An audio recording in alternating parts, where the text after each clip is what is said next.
Hello and welcome to the Fingal's Cave podcast. Today we want to focus on the young generation of Pink Floyd fans. And by young, I mean those who were never able to see Pink Floyd live because they were born after 1994. We think it's about time to talk about and with these fans because they show a strong passion, a lot of commitment, and contribute massively to the scene. So they for sure are a very important part of the Pink Floyd community. And of the future, of course. We already had the great pleasure of meeting Kyle in episode 17, and today we have invited Bob and Oakley. Welcome, it's great to have you. Thank you for having us, Nils. Thank you, Nils. Yeah, it's a pleasure. Before we get into the discussion, please tell us a bit about you and when and how you first got to know Pink Floyd. Maybe you start, Oakley. Yeah, sure. So I'm 22 years old, so yeah, quite young in comparison to a lot of the fan base for Pink Floyd. And my story about Pink Floyd, just to give the cliff notes, I grew up constantly as a kid hearing Another Brick in the Wall Part 2 in the background from a family whilst I was in school. So that was an anthem going around, but I wasn't really paying much attention to it at the time. It was only until when I was about 15 years old, I was just coming across a playlist, just trying out all sorts of different sort of genres and decades of music, where I found Us and Them. And that song just resonated with me. I had it on repeat just for weeks on end. I couldn't stop talking about it in school. And then one day, I just put on the whole Dark Side of the Moon album whilst camping with my family, staying up one night playing crib. And it just snowballed from there, really. The next morning, Wish You Were Here was played on a car trip, and it was, it's just never ending. And now it's just such an affinity for the band now. So, yeah, that's how I got into Pink Floyd, really, just from Us and Them, and it just snowballed all the way. Oh, great. So how about you, Bob?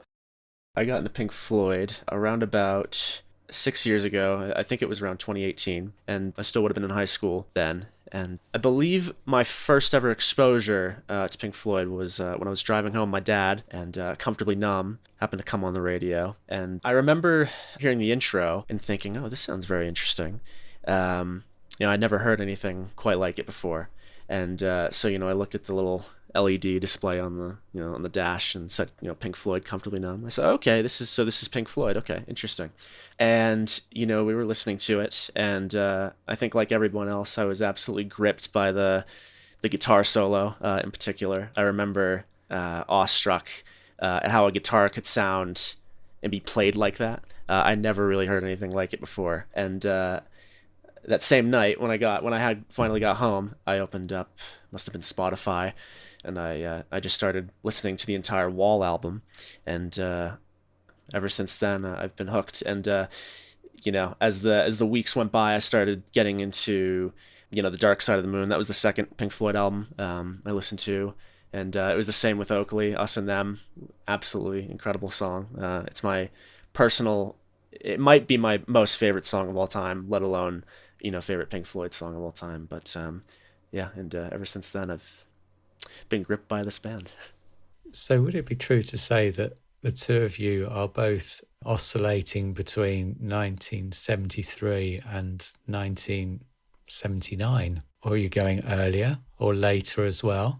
Well, it was maybe not even until a year ago. I think around a year ago, I finally started listening to pre-1970 stuff, and that's when I discovered More, and I really love More, and Atom Heart Mother, of course. And I would say, as it stands now, the era that I like the most, I would say, is probably from 69 to, I guess, 94, to be honest. I mean, maybe except for, I'm not a huge fan of Momentary Lapse, personally.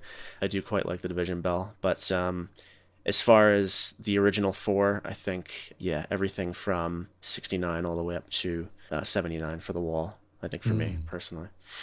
How about you, Oakley? Wow. Well, I guess just the more I sort of snowballed into exploring this band, its discography, the more I just sort of expanded the sort of years I was listening to. I remember one time studying for my A-levels, just sat down, I listened to the Division Bell, and I just completely loved that album. And I was trying to get into some of the earlier Pink Floyd albums as well. And I think now, with everything I've sort of covered ever since I started listening to the band, I think for me it would be 71 up until 81, I think. Yeah, I think that would be the years, that decade oscillates with me the most, personally. Interesting. The phenomenon about Pink Floyd, we're talking about that for episode and episode, and we don't really know what's behind that. We don't really understand it ourselves. But the funny thing is, bands like Rolling Stones, Led Zeppelin, Queen, most of them are still very popular. But among the, like we are now, the Silver Ages, or the like beyond 40, 50 years old, but Pink Floyd seems to have a really very, very young fan base. And do you have any idea why Pink Floyd is so outstanding and special and different to all these bands? I mean, Queen is a wonderful band, but something is different here. I think there's a lot of reasons just combined into one that make Pink Floyd so special to me compared to a lot of other bands. Like, for example, you've got albums, you've got the concept albums, one continuous piece of music. That just goes on instead of just the singles, and then you've got some tracks not as good, but I feel like, for example, Dark Side or Wish You Were Here, every single second of that album is just fantastic. So you could just listen to that for 45 minutes instead of the odd 3-minute track here, and then you've got to wait a little bit longer to hear another good 3-minute track, and so on. But then it's also just the themes that they touch on, and just the sort of lyricism. It resonates with, I would say, everyone to an extent. So that's how it grips people there. And it's just the layers of the actual music itself, like the textures within. It's so well produced, and there's so many instruments sort of contributing to the music. It's just so well executed, I think, as well. Just all sort of aspects of it. It just makes the band so special compared to the other bands, in my opinion. I think if we're talking about a live setting, I think there are plenty that Pink Floyd did that was very different from other bands in that era. I mean, we can sit here and talk, all day about the quadrophonic sound, and they were really pioneers in, like the lighting rigs that they used, the sound, the PA systems that they used. But I think the lyricism is definitely a contributing factor when you have albums that talk about greed and, mortality. And I think mortality in particular is a very relatable subject. I think, everyone at one point in their lives wonder, they ask a lot of questions about, what comes after death, or, is there anything that comes after death, or and just kind of that whole prospect. So I think there's a lot of relatability with Pink Floyd's lyrics. That's what stood out to me when I listened to Dark Side of the Moon for the first few times, was really listening to those lyrics, and it changed my life. It really did, so I think it's now changing the lives of new generations. Do you both find that you have friends in your everyday life that feel the same way about the music, or is it more of a internet phenomenon? Well, now that they've been around me and just hearing me play Pink Floyd so often, they probably see a lot of these points. But, back to when I first started off, and I was just sort of, just listening to the sort of studio albums and just sort of touched upon it here and there, I had a couple of friends that would sort of resonate with Pink Floyd and enjoy the music. And it's probably just because, like, sort of touching on what Bob said about sort of mortality and asking those sort of questions and trying to work things out. It is the sort of age, our age, where you sort of start to think about that and start to think about morals and all of that. So I guess it's just a phenomenon all over. It's touched all sorts of parts of the world, this music, and it's fantastic. Yeah, and I mean, we're sitting now here talking with the younger generation, so to speak. But as I told Ian in the very first episode, I was very, very young when I first heard Pink Floyd, and still, being your age, I was almost fanatic Pink Floyd fan. So it was the same for me, and it's funny. I mean, Ian is, I would say, at the same age as I am, but we were young too, and at the same time we were totally overwhelmed by the music. So I totally get it. So you both, as I know, are very much into the live recordings, and could you tell us a little bit about it? I mean, the studio albums are one thing, and I like to listen to them, but I think the pure love we all feel for Pink Floyd is due to their live performances and the live recordings. And when and how did you both get in touch with these? Actually, the whole reason that I got into the live gigs was because of Oakley. I was previously working with audio engineering, and I was really interested in music production and that sort of thing. And it wasn't until I met Oakley where he introduced me the concept of doing a matrix project. And, he explained that, it's when you can take two or more recordings of the same show, that where the tapers are located in different parts of the venue, and you can combine them. And I never thought of this could be really done, as weird as it sounds.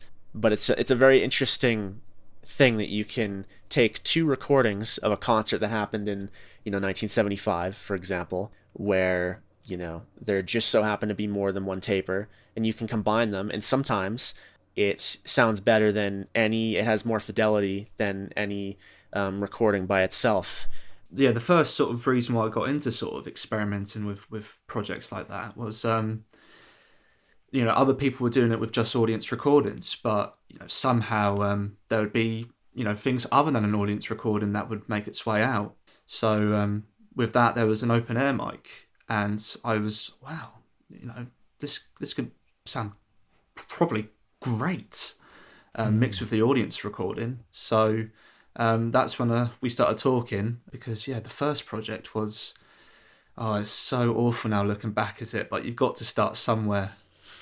Because I learned all this audio engineering just from looking online. It was just sort of self-taught, just seeing what other people online are saying and just sort of having a go. I was working with Audacity, which, is not the way to do it now looking back at it. Yeah. No. Yeah, it was it was a summer in 2020, and for some reason I dived into the deep end with 4 or 5 recordings as well. Yeah, it was very, very tedious, and it was a lot of work, and unfortunately it doesn't really hold up to standards today. But even with that's it's called Strange One, and it was labelled as a soundboard, but if you listen to it, it sounds like a drum multi-track. It's a really interesting listen, because you hear Nick's drums quite prominently, and then the rest of the sort of instruments quite quiet in the background. I thought, wow, that is really interesting. I wonder how it could sound mixed with some audience recordings to see if it can sound like The Night After with the BBC broadcast and the Pre-FM.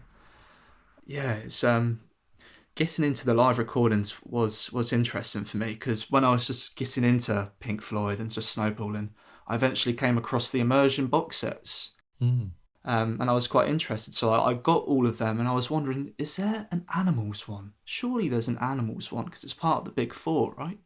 So I remember I was looking up online, seeing if there was, a much more subtle release elsewhere for Animals. And I came across a bootleg called, I think it was Animals, the High Resolution Remasters.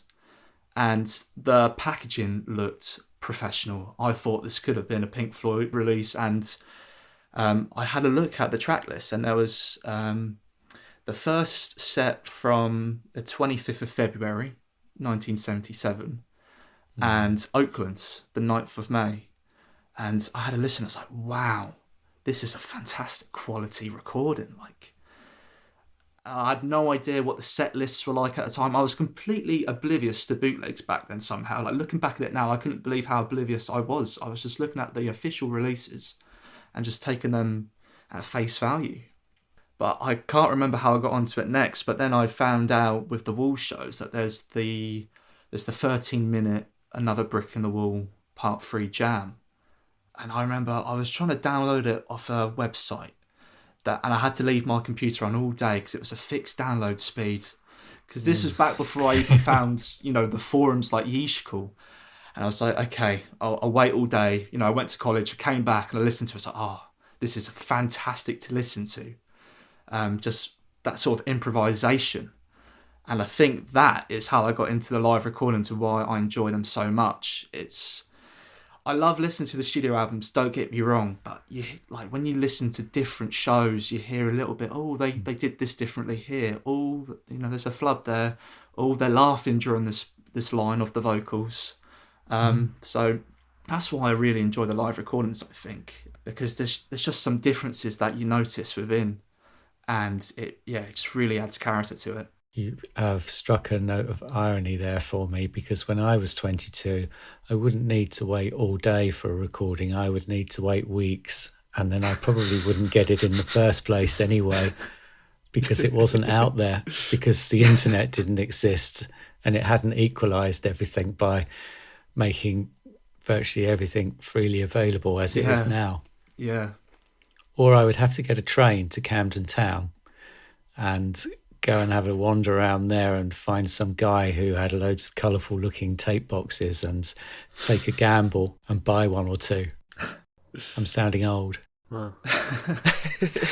Bob, what was your journey with the live recordings and matrices? Tell us a little bit more about that. Oh man. I remember getting particularly interested in the Animals shows when I really started getting into them. And in fact, I remember the very first bootleg I ever downloaded was Oakland, and I think I got it off some bizarre website. It was like, a 16-bit CD version of it, but I didn't know any better at the time. I didn't know that Yeeshkul had existed at that time, and so I remember having to wait a couple of maybe 2 or 3 hours for it to download, and I was really excited because this is my first kind of go at a remaster, I guess.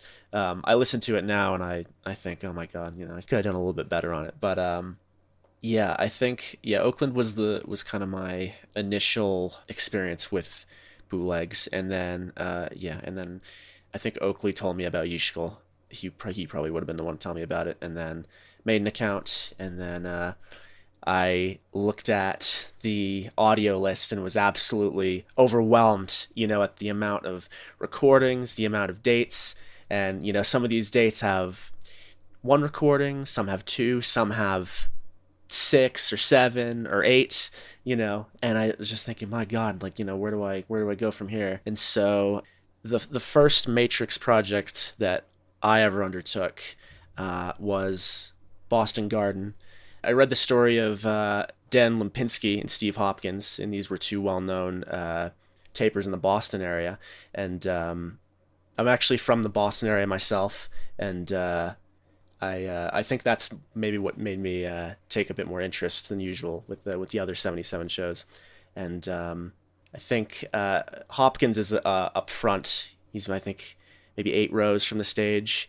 I'm trying to remember exactly, but he's right in front of one of the PA stacks there. And then Lempinski, I think, is way further in the back. And it was perfect because Hopkins' recording is in stereo, but it's very narrow stereo. And then Lempinski's is way in the back, and it's very wide. His recording is very wide. So I did a test for Sheep, and I synced the whole thing up. And I remember listening to it back and going, wow, this is, quite the difference. This brings, a whole nother level of dynamics, because both, recordings have different, I think Hopkins' recording exaggerates the low end a bit more, and Lempinski's exaggerates the top end a little bit more, so you get, things like, you can uncover things that way. So yeah, I remember getting a lot of joy when I finally finished that project and I got to listen to the whole thing back. You started with the very best, arguably, didn't you? Yeah. Well, I didn't, I wasn't quite confident in, syncing the maybe lesser quality recordings. I wanted something maybe a little bit easy. Oakley was very daring in that regard when he undertook Wembley and San Diego. I wouldn't have done that. I had to go straight for the easy one. For people who haven't heard your work, were both your efforts at this point in stereo? Were you both working in stereo, or were you trying quad? Oakley, what was your first quad project? I can't. It was San Diego again on Audacity. Okay. Somehow worked out how to do. It was either quad or 5.1. I think it was quad, but literally all it was the open air mics for the front speakers, and then the audience recording for the rear. It wasn't anything more fancy than that. Just putting the recorders in those places. So yeah, and that was with Audacity. How about you, Bob?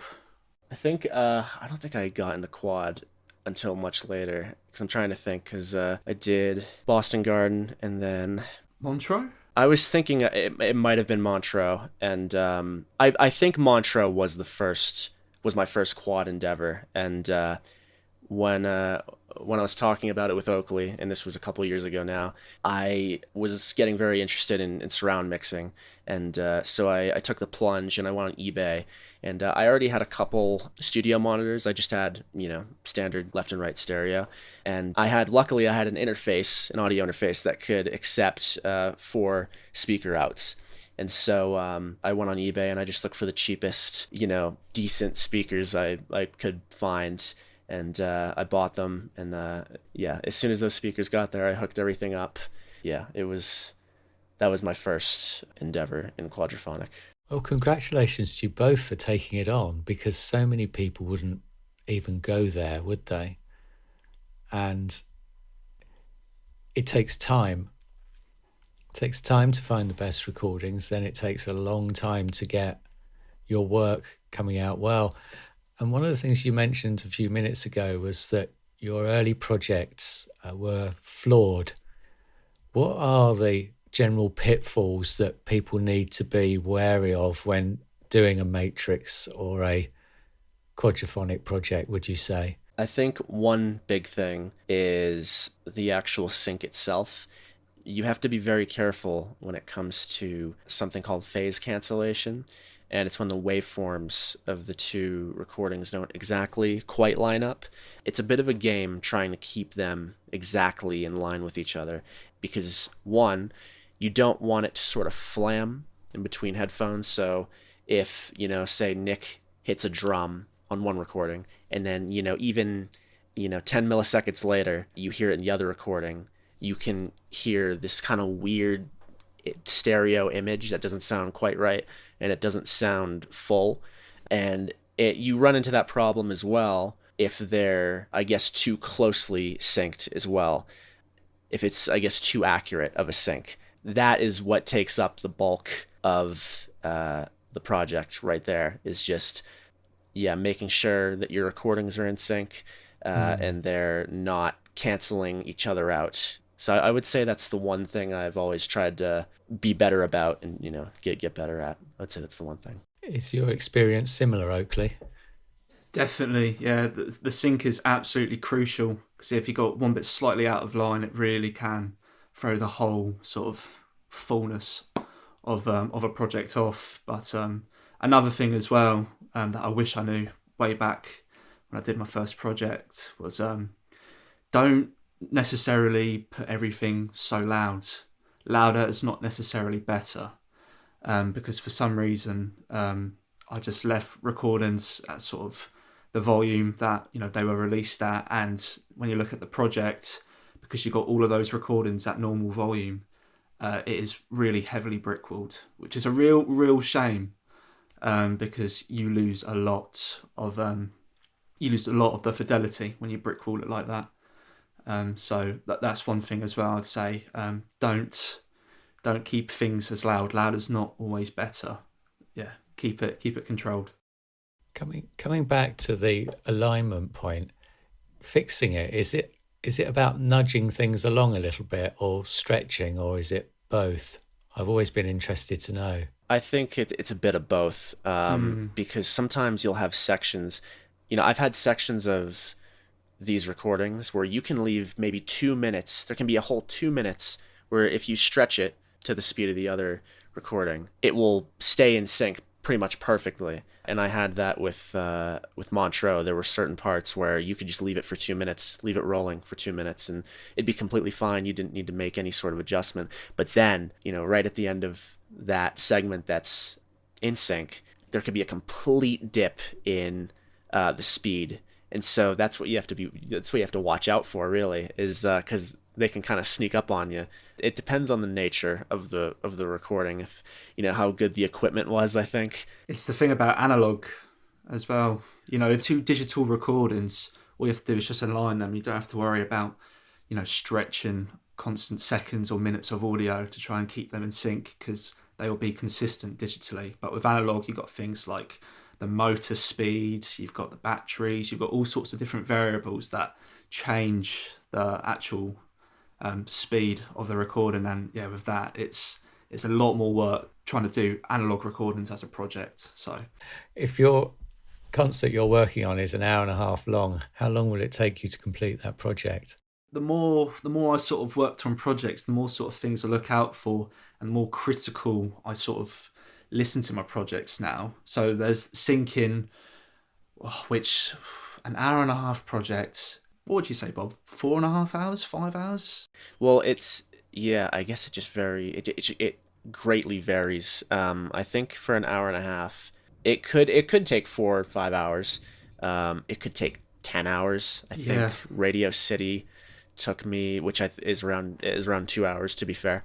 That took me, it was probably a whole day's worth of, it was probably 20 hours, maybe even more, just to get the two, recorder 1 and 2, in sync with each other. And I was working on it quite heavily. That's when I was really, really making it a priority to work on. So I'd work on it for, an hour a day, maybe. Yeah, and it took me months. Yeah, and just the more projects that we do, the pickier that we get, and the more critical listening we do. So there's really a lot of work that goes into these projects, but it's just a labour of love, really, I think, for us, isn't it, Bob? So you just we lose that track of time.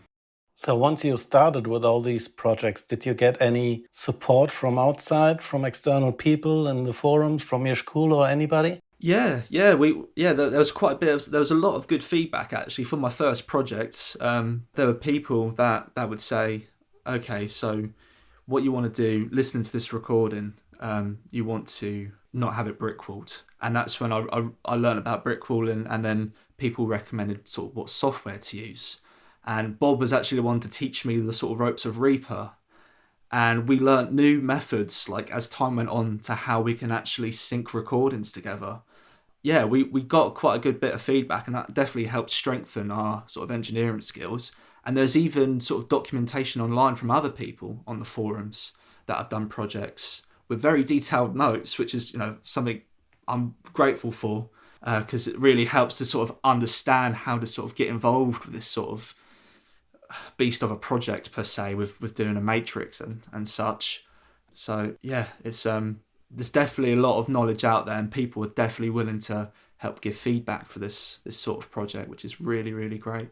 Talking about the forums, Yeeshkul and the community, when I started being a member at Yeeshkul, it was in 2006, I think. I was not only overwhelmed by all the offers, but also by the community itself. I mean, there were so many knowledge people and so many people out there, and I didn't dare to even write something. So how was it for you, taking part in that community, which has been established over these decades, and with all these old wise guys and some guys who think they are old and wise, and now you as a 18-year-old enter the forum and think, okay, what am I doing here? Yeah, that was a really interesting time for me, because again, whilst I was looking into bootlegs and stuff, I found this place called Bootlegs, which was a really good sort of starting point of just downloading a couple things easily. But I kept seeing people leave comments here and there about, you can get this on Yeeshkul in better quality, Yeeshkul. And I remember trying to look it up at first, but I couldn't see a result. So it seemed quite off the radar at first, but eventually I had a link. And from what I could see, I couldn't even see any sort of bootlegs. It was just discussions. I was like, is this the right Yeeshkul? But I made an account, and eventually when I got my account and I logged in, yeah, it was an absolute wealth of knowledge that just overloaded me. But it was the perfect time, because this was when I was in lockdown in 2020. So I was going through the audio lists, downloading every single copy of a live show and actually listening for myself, which one I preferred the most. But yeah, I stayed quite far back with all the discussions. I saw lots of people talking, and I was learning lots of things, but there were some arguments. And yeah, the first time I sort of approached it was when I saw a rumour about Southampton 72 being recorded, actually professionally video shot by the BBC, that and Pittsburgh 1975. about some news footage being out there as well. Just one big rumour. I just saw it on one website that just stated it, and that was that. So I thought, okay, if there's anyone that's going to know this, it's going to be someone on Yeeshkul. So I delved into the deep end and I put a question in, and eventually I got a bit more confident interacting with people in the community, and it's sort of, at first I was very, very shy though, because I didn't know if I could actually contribute anything at the time. So I just sort of looked at all the comments people were saying and just appreciated it. Just sort of helped build up this knowledge of Pink Floyd for me. So How was it for you, Bob? My initial reaction to Yeeshkul was, because I was used to, using, things like, actually, I wasn't even very familiar with forum sites to begin with, to be honest with you. So this was kind of my dive into that. And I remember opening it up for the first time and being, wow, this definitely looks like it's quite an old forum. And it took me a little bit to kind of figure out how to get around, And but once I finally did, and I made an account, and I had access to the audio lists and all the forums of people talking about different shows and whatnot, it was very cool. And once I got the kind of the gist of things, it was very easy for me to go. And if I wanted to find out some specific information about maybe a show I was working on, like a big thing for me earlier, especially when I started getting to quad mixing, was trying to find out where certain tapers sat within the venue. Sometimes I would ask questions, being, I would say, hey, does anybody know where, this guy sat for this gig, or where this guy sat for that gig? And, everyone is very helpful, and it was very nice to have a community like that. I hope you realize, both of you, that the relationship and friendship that arise with all these Pink Floyd fandom and the community and everything, it's so important, and I think it's the most important part of it all. I mean, that you, Oakley and Bob, just can share it and talk about it and being friends, and through this podcast, I mean, having a friendship with Ian now and Phil Salaté, it's a lovely thing, and I'm very happy that at least it's happening now, even it did not happen the first 20 years of my Pink Floyd fandom. But I don't know how you feel about it, but I'm pretty sure that it's the most important thing to have, listening to Pink Floyd, working with Pink Floyd, enjoying Pink Floyd, not by yourself only, but in a community with a friend and whatever. Yeah. No, it's great actually finding people that have this sort of same sort of level of passion for the band as we do, and it's just great just to sort of talk and converse about these things. I was saying we meet at concerts as well, don't we? So in the last episode, I was speaking briefly about David Gilmour in Brighton, and you were there, Oakley. Yeah, I was. I was fortunate enough to be there. So yeah, it was great just to meet up and just talk. It's builds all those links. And you mentioned open air mics earlier. Did you see the open air mics from where you were sitting? I didn't, to be honest. No, Gilmour had a pair of open air mics near the stage. Wow. Okay. I was looking down at them and I thought, 1977.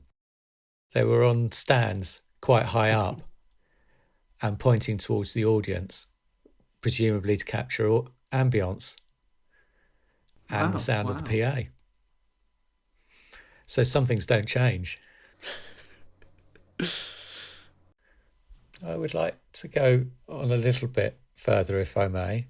I wanted to ask you about what projects are taking your interest at the moment. What are you working on? Well, to be honest, I've sort of hit a little bit of a fatigue recently, but I've got a couple projects in the pipeline. One in particular, which it's been a lot of work, but it's been so rewarding. It's been the 9th of August, 1980.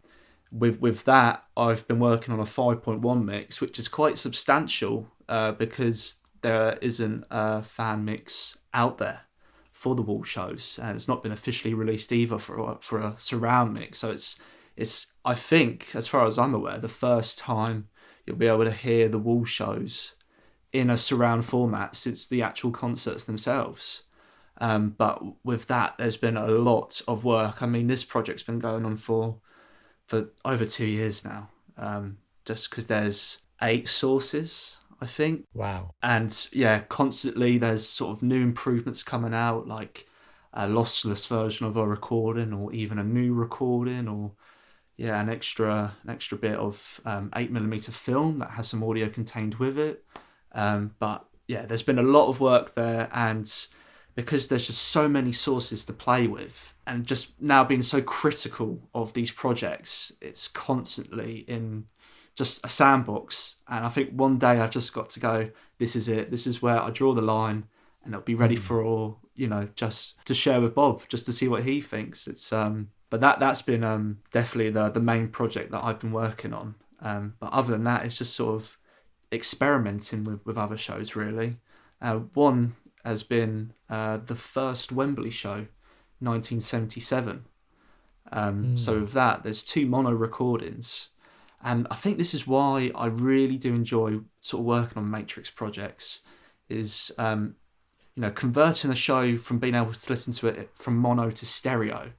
It adds so much more to the soundscape and just the enjoyment of listening to a live show. Because of Pink Floyd's sound system, with the Azimuth coordinator, it's fantastic to hear the panning going around the stadium. It really immerses you, I think. So being able to, mix a show from mono to stereo or even into surrounds, I think that's what's got me on these projects personally, and just the enjoyment I get out of that, just actually being able to immerse myself more into a Pink Floyd show that I already enjoy to start off with. So yeah, I think that's the other sort of one I've been experimenting with recently. Yeah, the first Wembley show, 15th of March, 1977. Interesting. Are you working on anything, Bob? I am. Recently just started the biggest project that I've done to this point, and it is the third night at Madison Square Garden in 1977. And it is, I think it might take the crown for most recordings of an animal show, I believe, unless there's maybe I think at least on the North American leg, it has the most recordings. It has 5 recordings, and 4 of them are mono, and 1 of them is stereo. And the stereo one, unfortunately, only captures the 2 encores, Money and Us and Them. But upon experimenting with it, by some crazy stroke of luck, it seems as though that all 4 of them are on opposing sides of the venue. There's one of the tapers is more, I guess, up front and semi-close to the stage. And then there's 2 who are on the right and left sides somewhere. And then there's a very distant recording, like it was recorder 3, I want to say. Right. It's very distant. It's very hard to make out kind of what's going on. It comes out, a lot of the instruments come out as drone sounds, but what's really fascinating about it is that you can hear a lot of his guitar for the solos. You can hear, very distant, sort of muffled music, and then all of a sudden, his guitar just comes right through the speaker that this taper seems to be sitting next to. And so I did a test with Money, and I, panned everything accordingly, and it was incredible. It was absolutely incredible. It was probably as close as, you can get to being there. That's how immersive it was, having the guitar just bounce all around you, and you can literally hear what direction they're panning in, and it's really, really fascinating. And not only that, but some of the recordings have weaknesses that the other recordings seem to patch over really well. It seems very promising for not only, quad or 5.1, but for a stereo mix as well. But so that's the project that's been taking on my time recently. Well, how do we choose between your 2 recordings? I think we want them both, please. Oakley and Bob. That would be very nice, please. And could we have them for Christmas? Oh, see what we can do here. See what we can do. I was thinking about, you said the 3rd Madison Square Garden concert. That's the 3rd, isn't it, of July? Yes. 77. Yes. Yeah. So that recorder 3 was the Kay Brubaker tape, I think, mightn't it have been? The Scotch Highlander. Yeah. Okay, yeah. You got me really interested. I wonder whether I might have anything that could help you out with that recording. I can't help you, Oakley, because the wall isn't really that interesting. I don't know whether we'll use the video version of this recording afterwards, and I'm sorry because you've both got the wall pictures in the backgrounds to your shots at the moment, but I don't really do the wall. But you got me really interested in July 77. And there's so much more to be discovered about those dates as well. And I often say it, but I have a real feeling that some stuff's going to surface in 2027 when it's the 50th anniversary. And what with this Sony sellout that we're hearing about in the news at the moment, I really wonder how that might all work, because there's definitely some more open air mic recordings from that period. And it's just going to be a matter of whether they surface. And they ought to be mixed by people like you two. And I hope that you'll still be doing this in 3 years' time. Hopefully. You can't give up unfortunately. now. Yeah, well, unfortunately, though, Ian, as I'm getting older, life's getting a lot busier. But, when I try and find that free time, I certainly try to get on my projects and try to make some... Absolutely. Don't think about marriage, relationships or anything like that. Jobs. Yeah. Oh, if Stay in your rooms. Keep entertaining us, please. We need it. Don't we, Nils? Yeah. Yes, absolutely. So thank you very much, both of you. Thank you very much, Ian. And thank you very much, all the viewers and listeners. And please do not forget to subscribe to the Fingles Cave podcast, not to miss any upcoming episode. Thank you again, guys. It was a lovely chat. Thank you. Have a good night. Bye. Thank you. Thank you as well, guys. Goodbye.